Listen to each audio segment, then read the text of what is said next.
En la semana de RCR, Red de Comunicación Regional, presentamos Don C. con César Zamora Bento.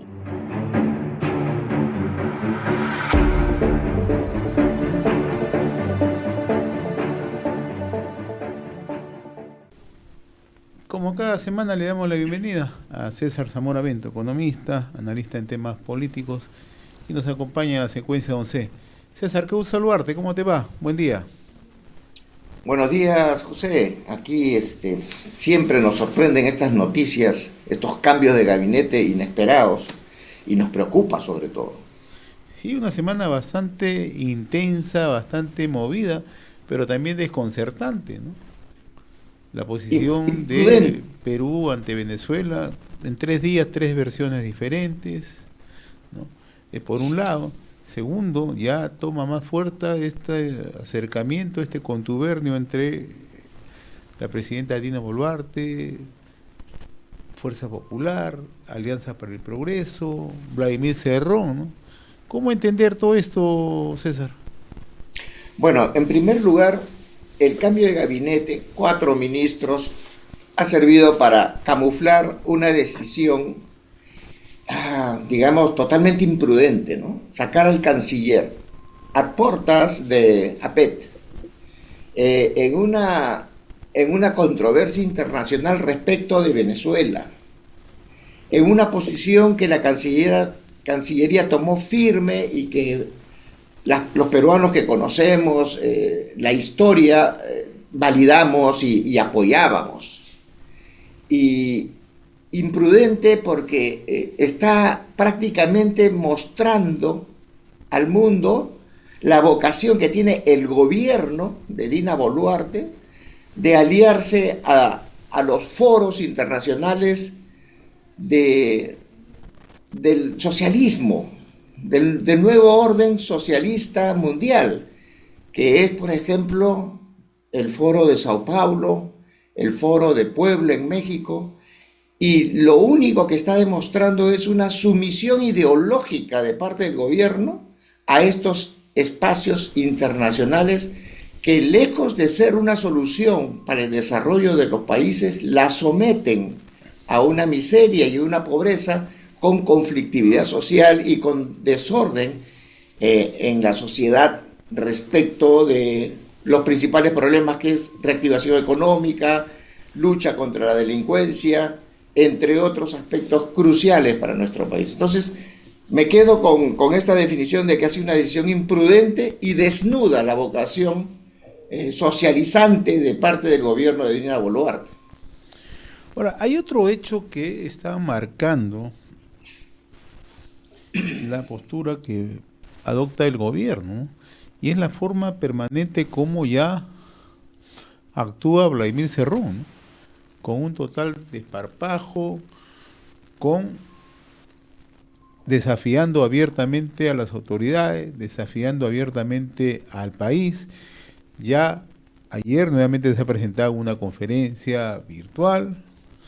El otro día ha tenido la oportunidad de dar a conocer sus puntos de vista sobre la designación del nuevo canciller, incluso tildando de facho al ex canciller. Y esto en realidad preocupa porque hasta ahora yo no veo que la Presidenta de la República salga al frente. La Presidenta desvía la atención con otros temas, baila, pide unidad, etcétera, etcétera. Tenemos un canciller que ingresa y lo primero que dice es que este es un problema de los venezolanos. O sea, perdiendo de vista incluso la propia postura que tienen los diplomáticos, ¿no? Que son muy prudentes en sus apariciones, por lo menos cuando recién se están instalando en alguna gestión. Pero no ha ocurrido eso con el actual canciller. Al día siguiente, el presidente del Consejo de Ministros dice que Perú en ningún momento reconoció a Edmundo González Urrutia como presidente electo. Y ayer hemos visto que la presidenta, porque parece ser que alguien le dijo presidenta, se vino el cargomontón, la gente está muy enfadada, la comunidad internacional está muy enfadada. La presidenta dice que no, que Perú va a mantener una posición firme contra Venezuela.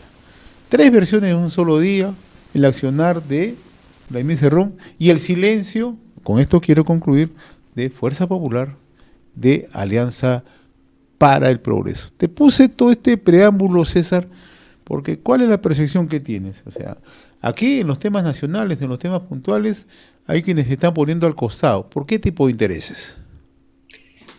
La última parte de Fuerza Popular y de Alianza para el Progreso y otros adláteres por ahí tibios, es complicidad, José. Son cómplices, están apostando, están poniendo en bandeja de plata al país para tener alguna posibilidad política de cara a las elecciones 2026. Pero están confiando como confió Keiko Fujimori en Dina Boluarte, por decir algo, o como confió antes en Vizcarra. Vuelve a ser cómplice de estas mafiosas, de estos mafiosos contubernios para servir en bandeja de plata al país.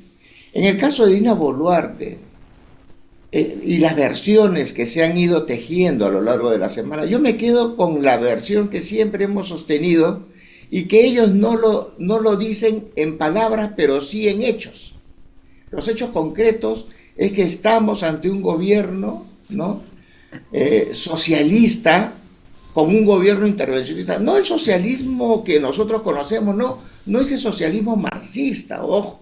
Estamos en un neosocialismo en donde básicamente el Estado se apodera, ¿no?, de las voluntades de la gente. Determina con sus leyes y con su imperio de la fuerza cómo tienen que conducirse las cosas. No existe un espacio de libertad en donde los ciudadanos puedan tomar rienda de su destino, sino que nos someten a estas cosas. César, pero entonces hay un peligro, mira, perdóname que te corte, por acá hay todo un peligro, porque lo que tú señalas es esta complicidad nos puede llevar a un terreno hacia el 2026. ¿Qué pasa si llegamos en medio de todo este escombro político? ¿Quién se puede aprovechar finalmente de esta situación? ¿O es que esta situación se está haciendo adrede? Se está haciendo adrede, José. Este es un plan. Míralo a Cerrón. No me van a decir que a Cerrón no lo pueden capturar.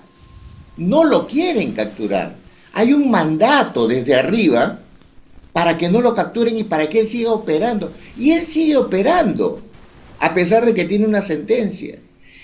El tonto de Pedro Castillo fue un tonto.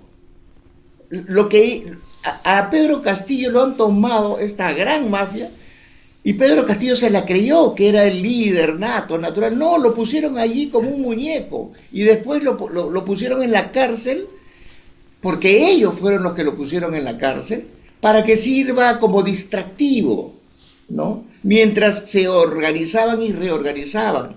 Dina Boluarte ha estado trabajando con gente de inteligencia. Recordemos a los cubanos que llegaron al país. Ellos siguen operando, ellos siguen asesorando, ellos están tomando el control de una agenda que nos está llevando a esta situación.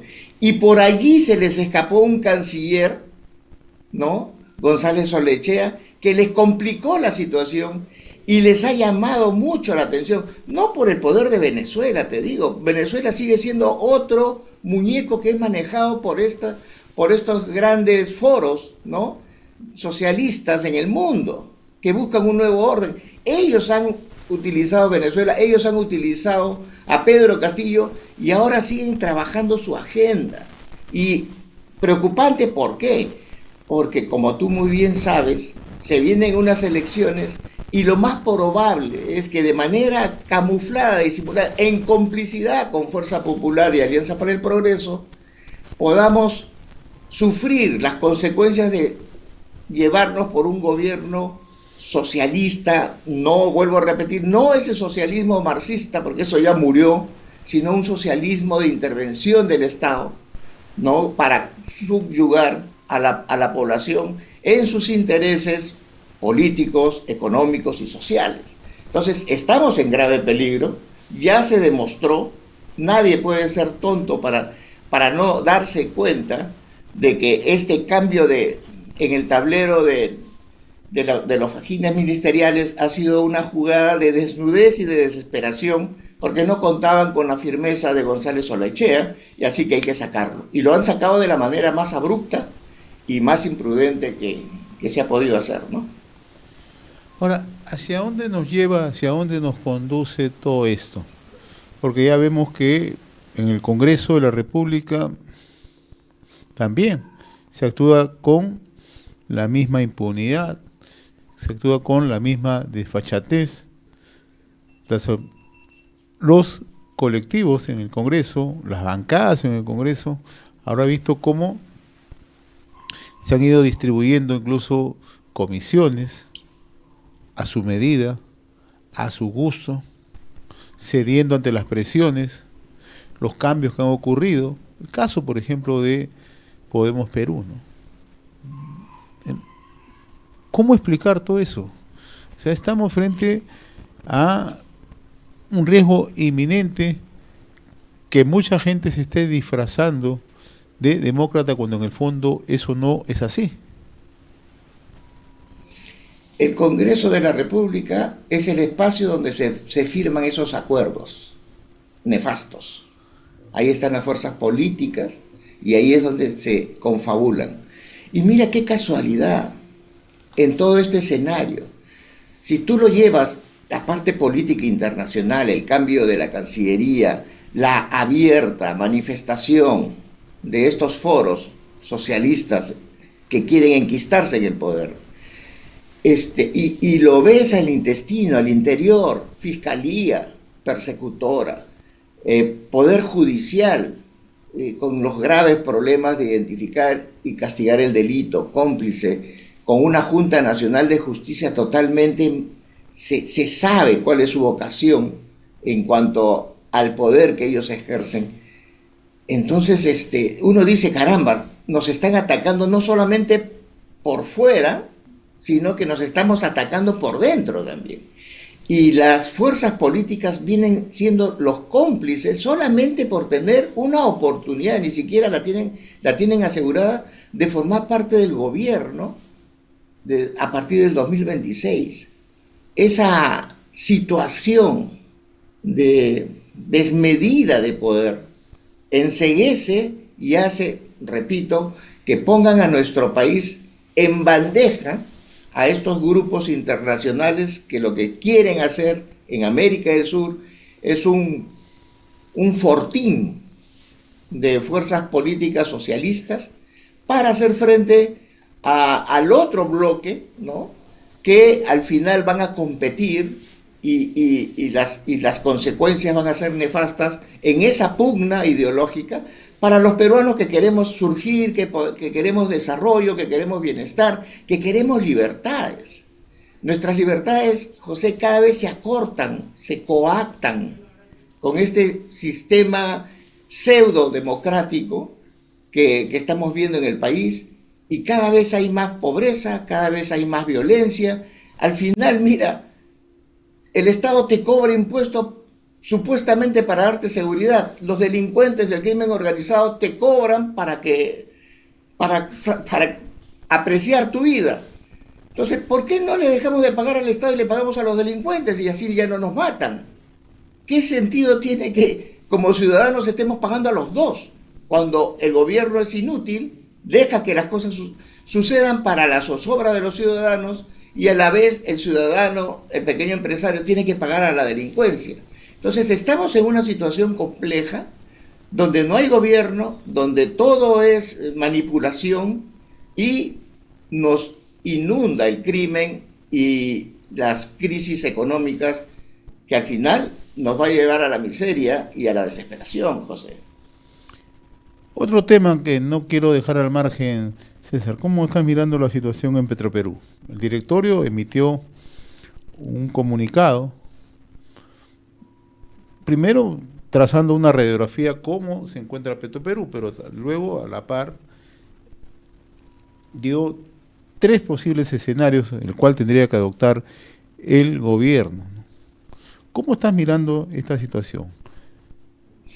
Lo conversamos en la semana pasada, si no me equivoco, y decíamos, Aristas dice que no va a tocar el presupuesto, pero hay diferentes formas de que el Estado, o sea, nosotros al final vamos a pagar esa deuda, haga cosas terribles con Petroperú, como por ejemplo pretender revitalizarlo. Petroperú, en mi concepto, es una empresa pública fracasada y es un lastre, porque está tirando la economía hacia abajo y está distorsionando el movimiento del mercado de combustibles en el país. Entonces, Petroperú tiene que cerrar. Petroperú tiene que declararse en quiebra, teniendo cuidado de que no traiga consecuencias económicas, dado que existe ingentes recursos comprometidos por el Estado que corresponden a los bonos y que podría verse afectado, y al final esa diferencia de bonos tendríamos que cargar nosotros los ciudadanos a través de otros impuestos que nos puedan aplicar. Pero mantener Petroperú, José, es mantener el espacio en donde se reparten los favores políticos. Allí no hay meritocracia, allí no hay necesidad pública, no existe la necesidad pública, porque el mercado de los combustibles se maneja en el ámbito del negocio privado. Y aquí siguen manteniendo a Petroperú para distorsionar el mercado de combustibles, pero además para que sea el espacio donde se pagan los favores políticos. La gente y los funcionarios mejor pagados están en esta empresa pública, que es pagada por nosotros y que no tiene ningún beneficio. No encuentro ningún beneficio que exista Petroperú. Eso debió cerrarse hace tiempo y seguimos pensando en reflotarlo. Esa es otra forma de intervenir y de quitar libertades en el mercado de los combustibles, y esa es vocación de este gobierno y de los gobiernos anteriores, pero este gobierno lo afianza porque es parte de su agenda. Lo que plantea el nuevo directorio es la reestructuración, pero con un nuevo gestor privado.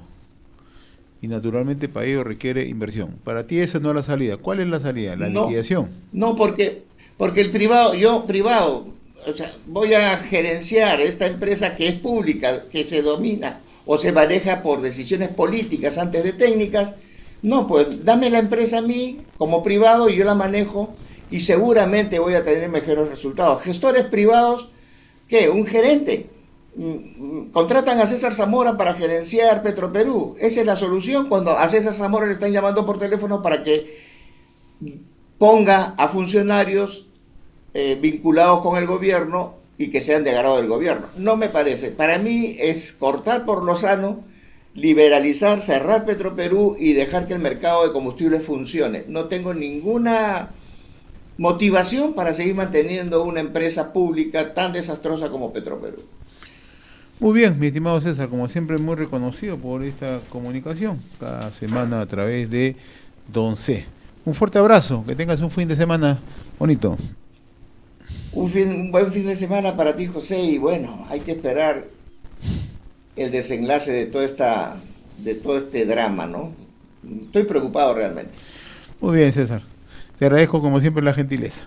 Nos vamos a una pausa, pues nuestra secuencia Don C con César Zamora Bento. Don C con César Zamora Bento.